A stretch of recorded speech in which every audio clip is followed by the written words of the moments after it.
A former partner of Stake.com, who claimed he was excluded from the wildly successful company, is suing the Australian creators of the largest Bitcoin casino in the world, in the US, for $400 million in damages. However, the creators of Stake.com, Craven and Bijan Tehrani, who just bought the most expensive home in Melbourne, have called the lawsuit utterly frivolous and probably false. The cryptocurrency casino Stake.com, which was thought to be an overseas operation, was actually formed in Melbourne in 2017 by Craven and Tehrani, according to a late 2021 investigation by The Age and Sydney Morning Herald. With Canadian pop artist Drake serving as its major brand ambassador, Stake.com, the lead shirt sponsor of English Premier League soccer team Everton, has grown into a company with a potential market value of up to $1 billion. Craven recently made news in Australia when he paid $80 million for a Torque home, shattering the city's previous record. Another Torque property was purchased for $38 million earlier this year by entities connected to Craven.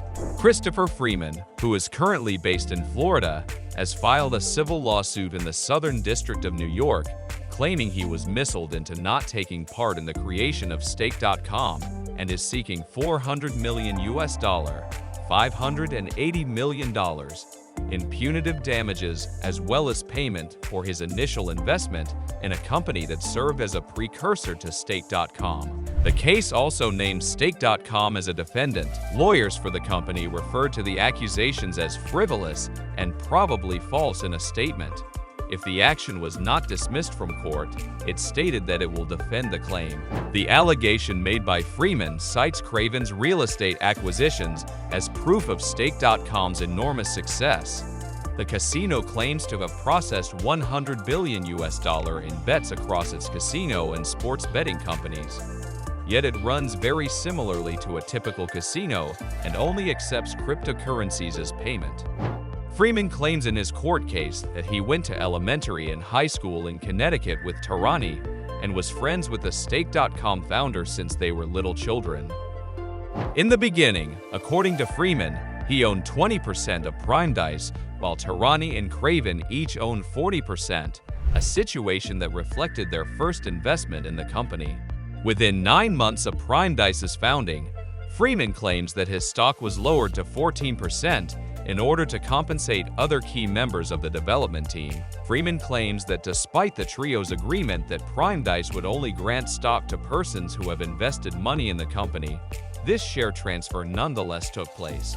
As the value of cryptocurrencies increased, Freeman claims that in 2016, he discussed the concept of a cryptocurrency casino with his business partners, but Tehrani and Craven allegedly turned him down because of potential regulatory concerns. Freeman claims he was discouraged from joining Tehrani and Craven's claimed new enterprise, Stake.com, in the same year after being informed he could only take part if he relocated to Australia, and that the new business would only deal in fiat currencies like the US dollar or the euro. According to court documents, Freeman, who was committed to and at ease with the concepts of online gambling, believed a fiat money casino was the wrong direction to go. Online gaming facilitated by fiat is a widespread big business. He reasoned it was highly competitive and presented personal risks which he was not prepared to accept, and he did not want to be forced to move to Australia to pursue a fiat-based gambling business. Freeman claims that Tehrani and Craven started their Bitcoin casino Stake.com despite their prior comments that it would be too expensive to operate one and worries about regulation. He further claims that after questioning Tehrani and Craven, the two gave him guarantees before taking away his system access.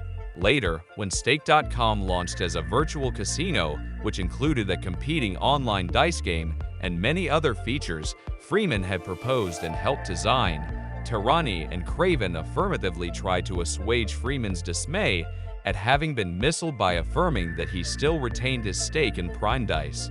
Eventually, Freeman's access to the Prime Dice account was blocked and never returned, Stake.com said in a statement. If you found this video interesting or helpful, hit the subscribe button so you can get more cutting-edge tech news and analysis like this. Thanks for watching.